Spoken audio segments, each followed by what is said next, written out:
Assalamualaikum warahmatullahi wabarakatuh.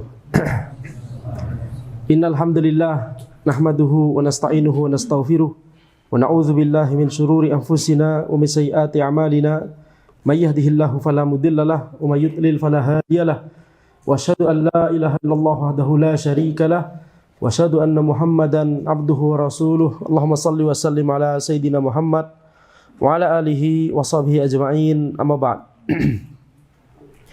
Kita lanjutkan pembahasan dari kitab Al-Arba'un An-Nawawiyah wa Tatimmatul Khamsin karya Al-Imam An-Nawawi dan Ibnu Rajab rahimahumallahu taala, di mana kita sampai pada hadis yang ke-32. Wa an Abi Sa'id Al-Khudri radhiyallahu anhu anna Nabiy sallallahu alaihi wasallam qala la darara wa la dirar. Dari Abu Sa'id Al-Khudri radhiyallahu anhu bahwa Nabi Muhammad sallallahu alaihi wasallam bersabda la darara wa la dirar. Ini hadis yang sangat singkat, akan tetapi mengandung makna yang sangat banyak. Ini termasuk di antara contoh dari Jawami'ul Kalim yang dimiliki oleh Nabi Muhammad SAW, yaitu anugerah yang Allah berikan kepada Nabi Muhammad SAW berupa beliau dapat menyampaikan makna yang komprehensif, makna yang banyak dalam lafaz yang singkat. La darara wa la dirar. Maknanya adalah tidak boleh ada sesuatu yang membahayakan baik diri sendiri, baik kepada diri sendiri ataupun kepada orang lain. Ini makna dari makna umum, secara umum dari hadis ini. La darara wa la dirar.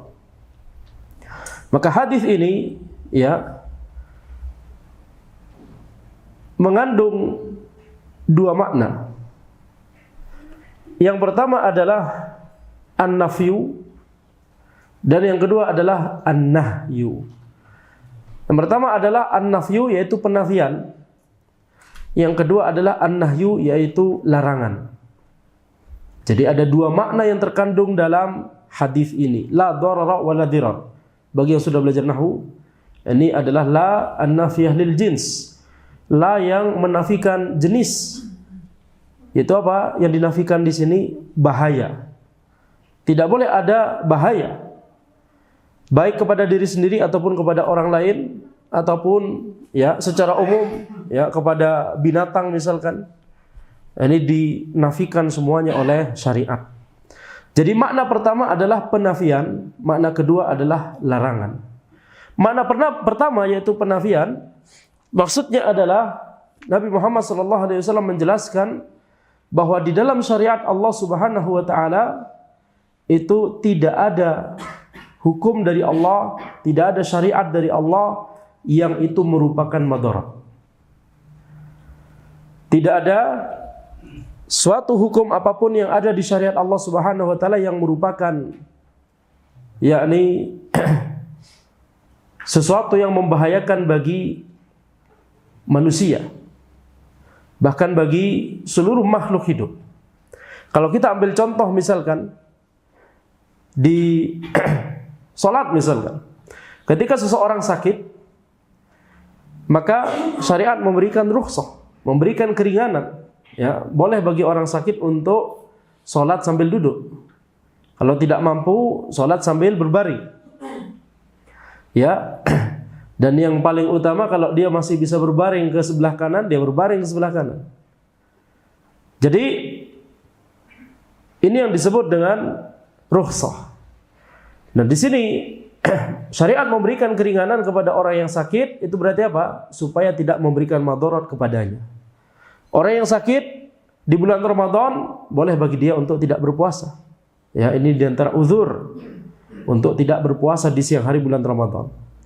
Kemudian misalkan ketika orang tersebut sakit, sehingga kemudian kalau dia terkena air misalkan, dikhawatirkan sakitnya itu bertambah parah, atau dikhawatirkan sakitnya itu lebih lama sembuhnya, maka boleh bagi dia untuk tidak berwudu tapi tayamum. Jadi dalam setiap hukum-hukum syariat itu dinafikan banyak sekali yakni madarat atau bahaya yang bisa menimpa manusia ataupun makhluk hidup secara umum.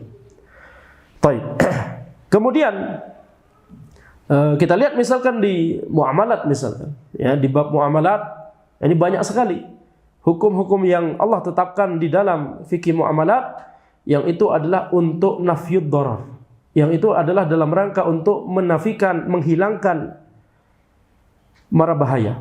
Contohnya misalkan ketika seseorang itu melakukan akad jual beli dengan orang lain, maka syariat memberikan hak khiyar, hak pilihan bagi penjual dan pembeli untuk misalkan mereka tidak jadi untuk melakukan transaksi pembelian tersebut, transaksi jual beli tersebut.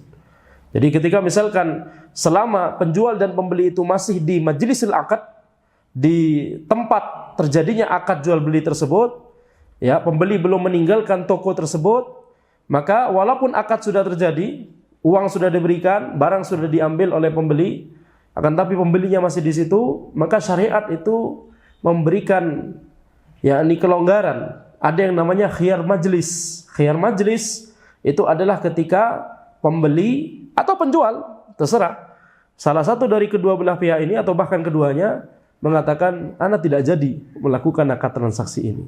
Pembeli misalkan, ana nggak jadi beli barang ini, atau penjual misalkan, ana nggak jadi jual barang ini ke antum.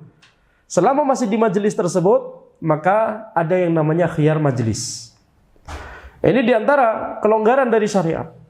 Nah, tentunya kalau misalkan ini berbeda kasus, kalau misalkan sebelum terjadinya akad, penjual dan pembeli sudah sepakat, misalkan ini kita lakukan akad jual beli, tapi nanti nggak ada khiyar majlis ya. Nah, ini tidak masalah.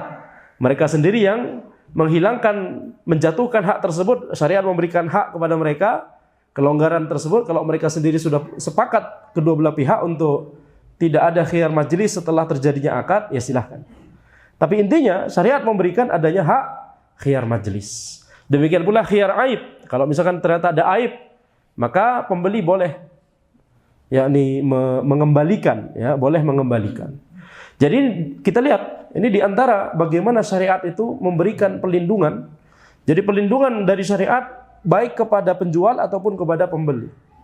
Jadi dalam syariat itu nggak cuma perlindungan konsumen, tapi perlindungan produsen, ya, penjual, produsen atau semacamnya. Baik.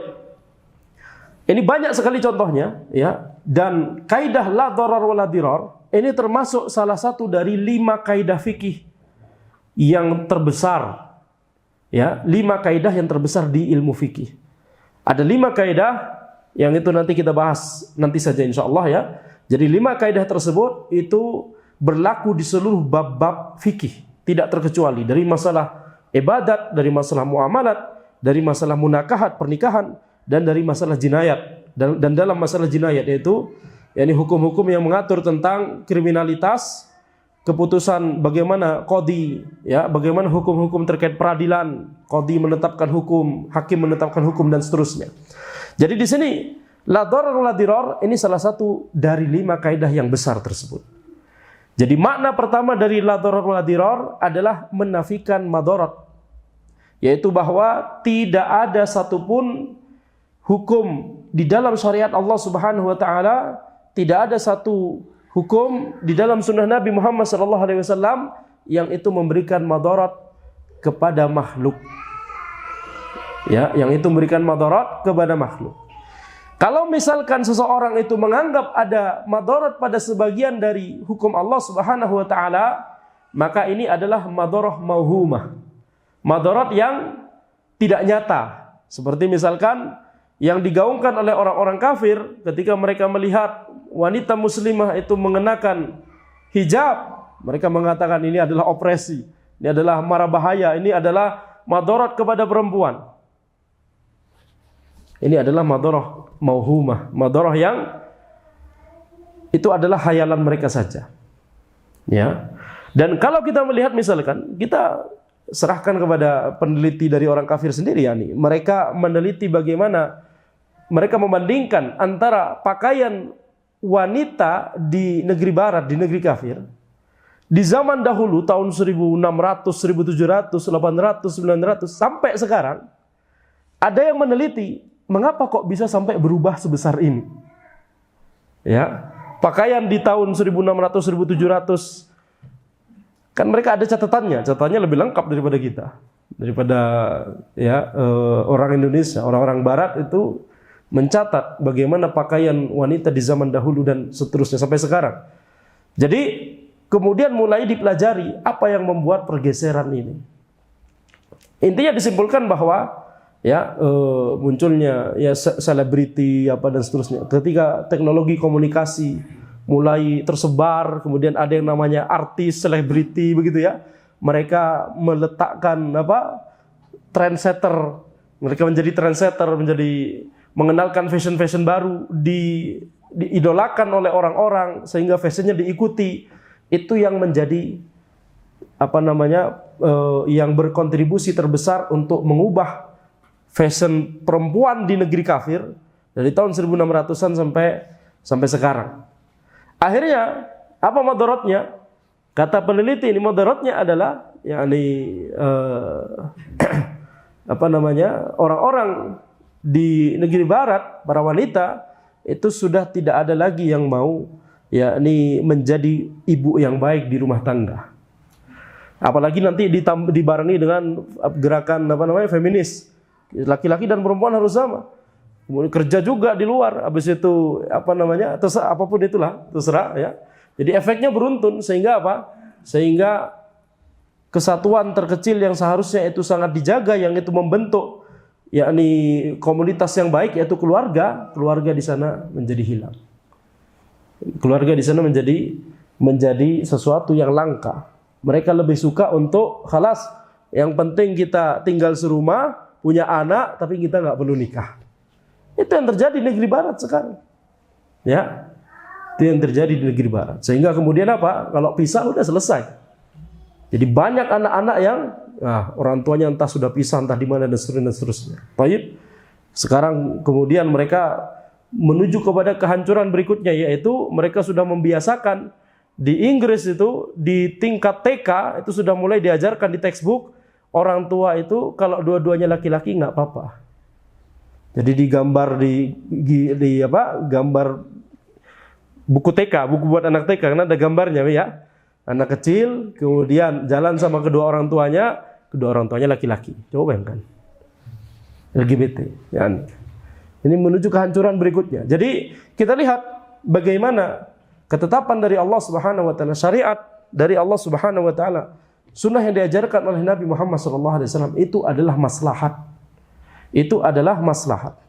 Jadi ketika seorang itu melaksanakan apa yang diperintahkan oleh Allah dan Rasulnya SAW, ketika dia menjauhi apa yang dilarang oleh Allah dan Nabinya SAW, maka dia akan mendapatkan maslahat yang besar dan terhindar dari madarat yang besar. Jadi di sini ini makna pertama dari hadis ini, la darara wa la dirar, maksudnya adalah makna pertama menafikan adanya madarat pada setiap hukum-hukum Allah Subhanahu wa taala. Baik, ini yang pertama. Makna pertama. Makna kedua adalah larangan.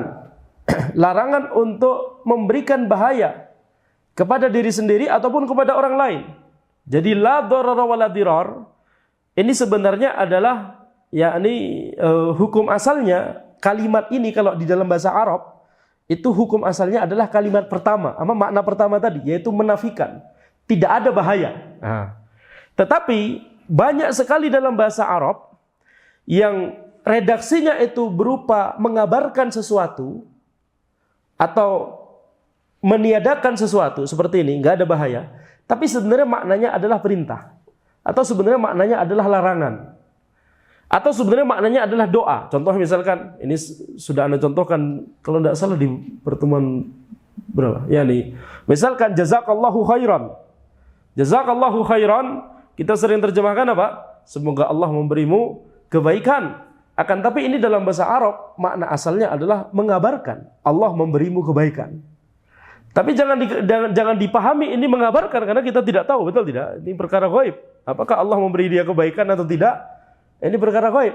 Tapi maksud dari kalimat tersebut adalah kita berdoa kepada Allah supaya Allah memberikan kebaikan kepada orang yang kita ajak bicara tersebut. Jadi jazakallahu khairan itu maknanya adalah berdoa. Walaupun secara redaksi kalimatnya ini maknanya mengabarkan.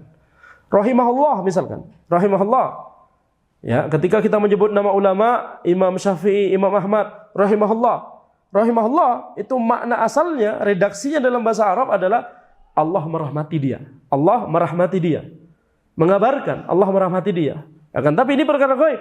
Tahu dari mana kita bahwa Allah merahmati dia?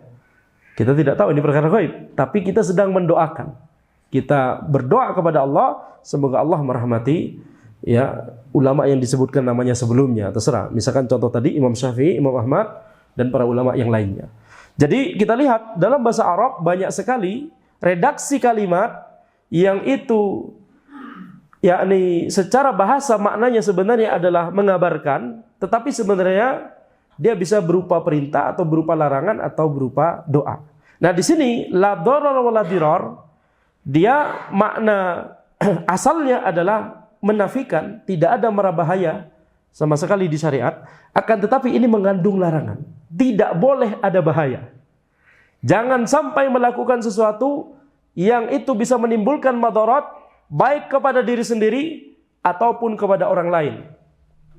Makanya ini banyak sekali penerapannya, aplikasinya terhadap masalah-masalah ya, terutama masalah fikih ini banyak sekali.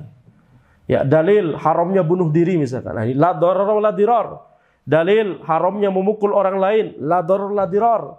Dalil haramnya mencuri, la darar la dirar, karena kalau kita mencuri itu memberikan madarat kepada orang yang barangnya dicuri.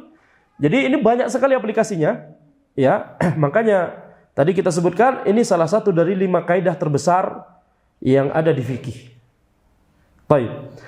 Sekarang kita masuk pada pembahasan setiap kaidah fikih itu ada syarat yang harus dipenuhi sebelum kaidah fikih tersebut bisa kita terapkan.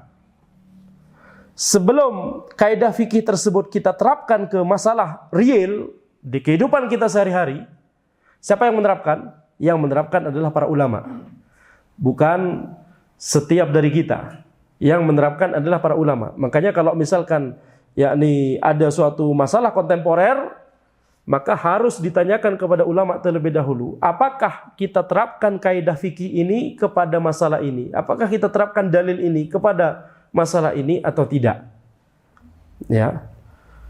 Jadi kita lihat misalkan, yakni kita ketika misalkan kemarin pandemi Covid misalkan merajalela, maka kita harus menunggu fatwa dari para ulama bagaimana penerapan hadis la darar wa la dirar kepada masalah-masalah yang ada di kehidupan kita sehari-hari ketika ada pandemi. Makanya kemarin para ulama berfatwa sholat boleh berjauhan, bahkan sholat Jumat jangan dulu. Nah, itu fatwa yang sangat berani dari para ulama, itu dalam rangka untuk menjaga supaya tidak ada madarat kepada kaum muslimin. Nah, sekarang sebelum kita menerapkan kaidah ini, kita harus mengetahui syarat-syarat yang harus dipenuhi sebelum kaidah ini bisa diterapkan. Jadi walaupun kita bukan ulama, akan tetapi kita wajib untuk mempelajari ilmu syar'i, wajib untuk mengetahui syarat-syarat tersebut. Yang menerapkan, yang menganalisa syarat-syarat tersebut, apakah sudah dipenuhi atau tidak, ini para ulama. Akan tapi bukankah penuntut ilmu harus dilatih supaya nanti mereka menjadi calon para ulama berikutnya?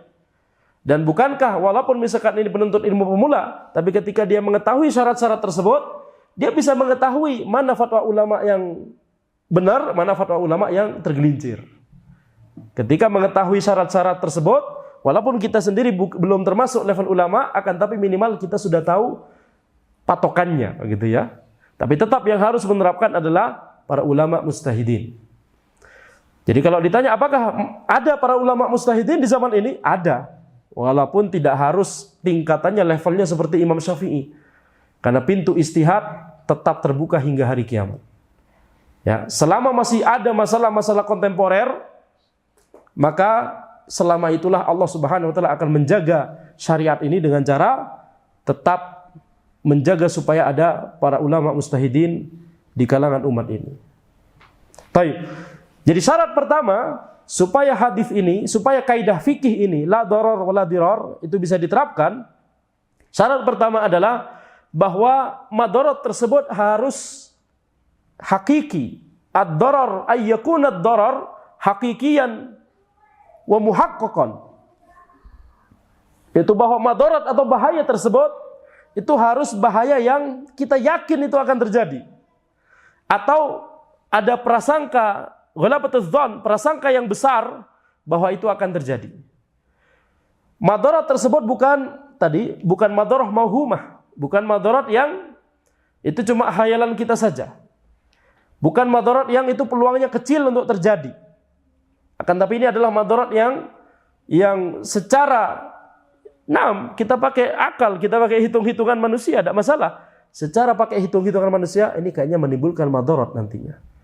Maka terapkan kaidah fikih ini, la darar wala dirar. Ya, contohnya tadi yang dilaksanakan ketika pandemi, ya. Ketika kita konsultasi kepada para ahli, tentunya konsultasinya harus kepada para ahli, bukan kepada orang-orang yang tidak dikenal, ya, yang menyebarkan hoax. Apa itu hoax? Hoax. Kalau nggak disebut hoax nggak paham ya. Ya.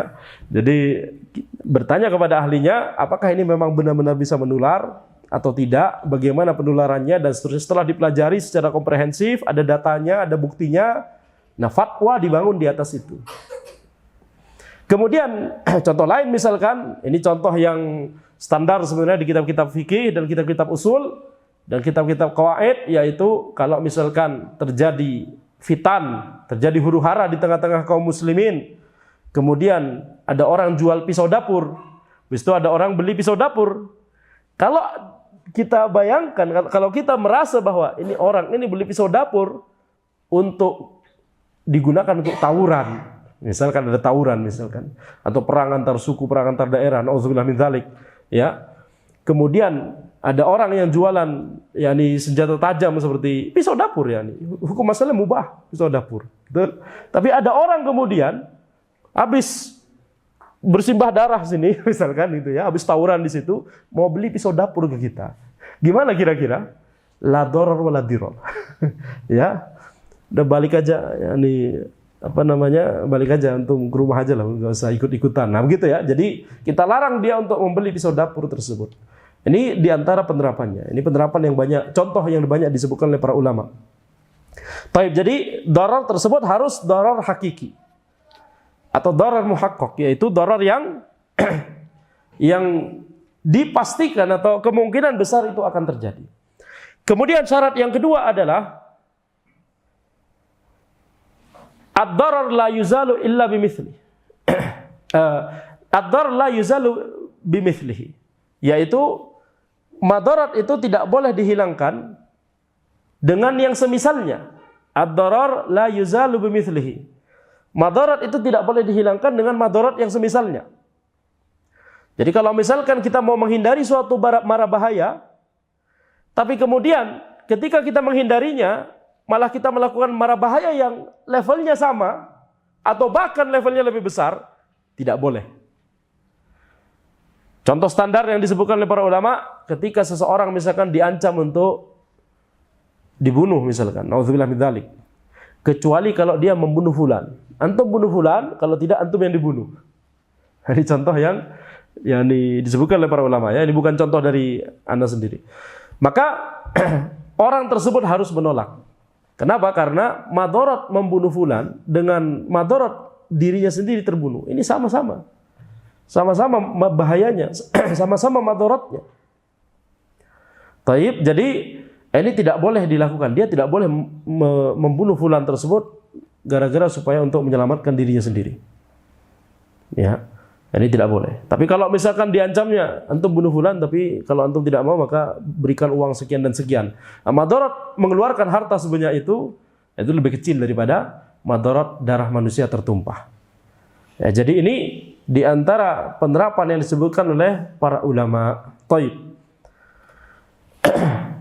Kemudian syarat yang ketiga adalah madarat tersebut tidak ada maksud syariat di balik adanya madarat tersebut. Ya. Tidak ada maksud syariat di balik adanya madarat tersebut. Kalau ada maksud syariat di balik adanya madarat tersebut, maka madarat tersebut tetap harus dijalankan. Contohnya misalkan hukuman had. Orang membunuh orang lain maka apa hukumannya dalam syariat? Qisas. Yani ulil amri yang harus melaksanakan, ya, bukan korban, bukan keluarga korban, bukan, tapi ulil amri. Ulil amri memberikan pilihan kepada keluarga korban. Antum mau pelakunya diqisas atau antum mau memaafkan? Di dalam syariat demikian. Diberikan pilihan kepada keluarga korban. Nah, kalau misalkan keluarga korban minta diqisas, ini hukuman yang paling adil dari syariat. Maka pelakunya diqisas. Nah, diqisas ini bukankah ini madharat? Madharat, betul tidak? Nah, madharat. Akan tapi ada maksud syariat di baliknya. Ya, maksud syariat di baliknya adalah supaya terciptanya keamanan di tengah-tengah masyarakat. Supaya orang yang kepikiran untuk mau membunuh orang lain, dia nggak jadi, dia takut duluan, khawatir diqisas oleh ulil amri kalau ketangkap. Nah, ini justru hukuman yang tegas seperti ini justru yang menjadi biiznillah taala menjadi penyebab terciptanya keamanan di tengah-tengah masyarakat. Hukum potong tangan bagi yang mencuri, ini justru hukuman tegas seperti ini kalau dilaksanakan oleh ulil amri, ini menjadi biiznillah taala menjadi penyebab terciptanya keamanan di tengah-tengah masyarakat. Silakan dilihat sendiri penelitian orang-orang, yakni seberapa aman, ya, orang-orang, seberapa aman negeri atau kota yang itu negeri muslim yang melaksanakan hukuman dari syariat ini dengan negeri kafir. Ya, silakan dicari sendiri penelitiannya, banyak, ya, yang sudah membahas hal tersebut. Jadi ini nyata, ya, akan tetapi orang kafir sendiri banyak yang kemudian, bahkan sebagian kaum muslimin sendiri banyak yang meragukan hikmah dari syariat ini, meragukan hukum dari Allah Subhanahu wa taala. Wah, hukumannya kejam gitu, ya. Justru hukuman yang tegas seperti ini dalam rangka supaya membuat orang tidak jadi untuk melakukan perbuatan tersebut. Dan makanya ketika ada kasus yang kemudian tersebar, kasus orang membunuh orang lain, atasan bunuh bawahan, atasan bunuh ajudan, misalkan, fitrah manusia muncul semua, betul tidak? Banyak orang mengatakan ini nggak adil hukumannya, kecuali, betul? Kecuali qisas. Fitrah manusia muncul semua di situ. Tapi entah kenapa tidak ada yang menyadari bahwa yakni harusnya kita semua kembali kepada hukum Allah Subhanahu wa taala. Dan jadi makanya ini adalah tugasnya ulil amri. Ya, tugasnya ulil amri untuk ini tanggung jawab mereka itu adalah sesuatu yang nanti mereka tanggung jawabkan nanti di akhirat kelak. Apakah antum melaksanakan hukuman melaksanakan ketetapan dari Allah Subhanahu wa taala atau tidak? Baik. Nah, jadi kita lihat di sini. Nah, kalau misalkan ulil amrinya tidak melaksanakan itu, ya kita doakan. Kita nasihati kalau kita bisa menasihati dengan langsung. Kalau kita berilmu, ya kita bisa nasihati dengan ilmu. Kalau kita bukan siapa-siapa, ya kita doakan. Kita doakan ulil amri kita supaya diberikan hidayah dan taufik oleh Allah Subhanahu wa ta'ala. Taib. Nah, sekarang syarat ini penting supaya apa? Supaya kita tidak salah paham. Yani sebagian ketetapan dari syariat, naam itu ada madarat di situ. Akan tapi madaratnya itu jauh lebih kecil daripada maslahatnya. Seperti di dalam tadi hukuman qisas, hukuman rajam, ada madarat, naam. Akan tapi maslahat yang akan muncul kalau itu dilaksanakan, ini masalahnya jauh lebih besar dan itu dirasakan seluruh orang di negeri tersebut. Makanya sekali lagi Anda katakan, silahkan dicari sendiri penelitian dari orang kafir sendiri yang membahas seberapa besar tingkat kriminalitas yang ada di negeri muslim yang melaksanakan hukuman dari syariat ini dengan negeri-negeri kafir sendiri. Baik. Kemudian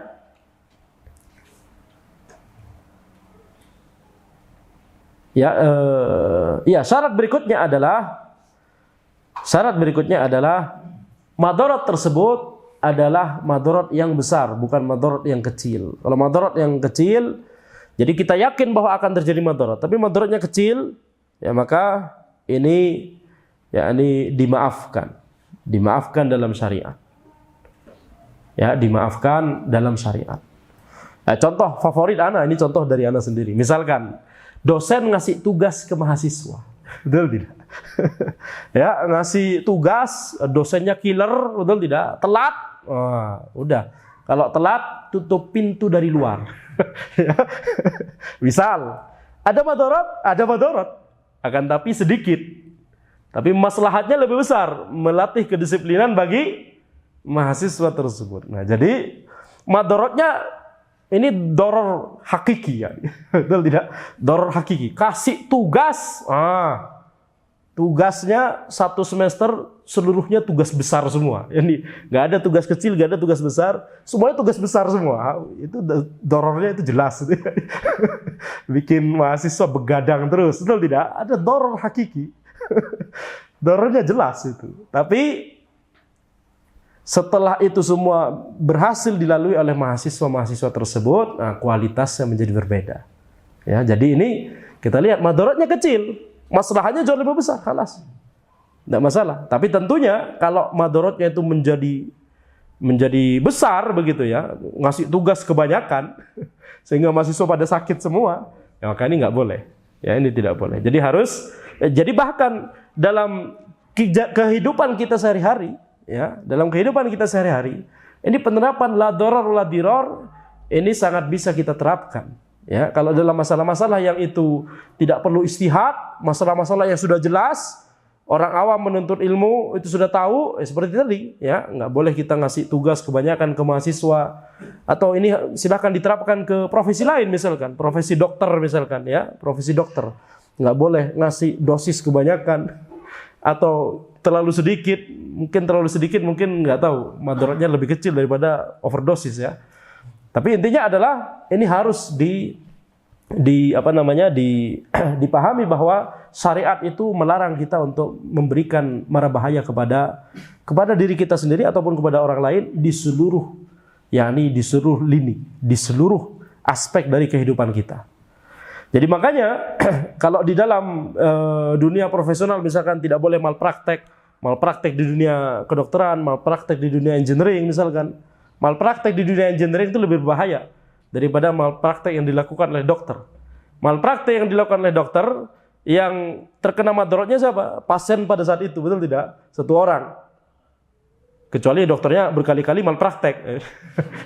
Tapi kalau engineer malpraktek sekali, ketika bikin pesawat malpraktek sekali, satu pesawat itu ratusan orang di situ, bisa bahaya, betul tidak?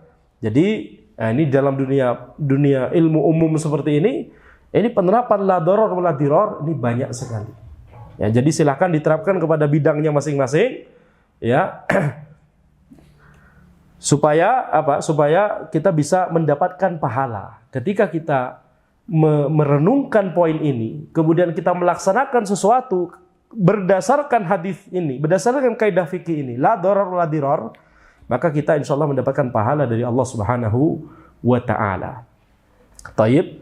Nah, ini termasuk juga gimana penerapannya kepada mahasiswa. Kalau sudah mahasiswa tahu, kalau dosennya itu bakal marah kalau misalkan tugas itu belum selesai, betul tidak? Ini la doror la diror. Jangan kita bikin tekanan darah dosen kita ya.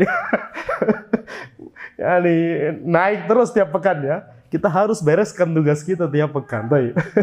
Ya, ini diantara contoh penerapan ya untuk setiap masing-masing dari kita. Silakan dipikirkan sendiri, direnungkan. Kalau itu dalam masalah-masalah yang sudah jelas, tidak masalah. Tapi kalau dalam masalah kontemporer, butuh istihad, butuh mengetahui dalil, butuh mengetahui apa hukum syariat dalam masalah itu, hukumnya masih samar, maka ini bukan ranahnya setiap orang, ini ranahnya para ulama. Ya, seperti kemarin masalah besar seperti terjadi pandemi Covid. Nah, ini bukan dipikirkan oleh orang per orang, akan tapi harus diserahkan kepada para ulama. Sudah azan ya?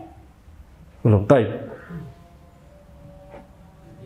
Itu 32. Taib. Ya, ada 4 menit yang tersisa. Mungkin kita cukupkan sampai di sini ya. Semoga bermanfaat. Semoga Allah Subhanahu wa Ta'ala memudahkan kita untuk mengamalkan hadis ini dan mengamalkan ilmu-ilmu kita yang telah kita pelajari. Hadza wallahu a'lam. Subhanakallahumma wa bihamdika asyhadu an la ilaha illa anta astaghfiruka wa atubu ilaik. Assalamualaikum warahmatullahi wabarakatuh.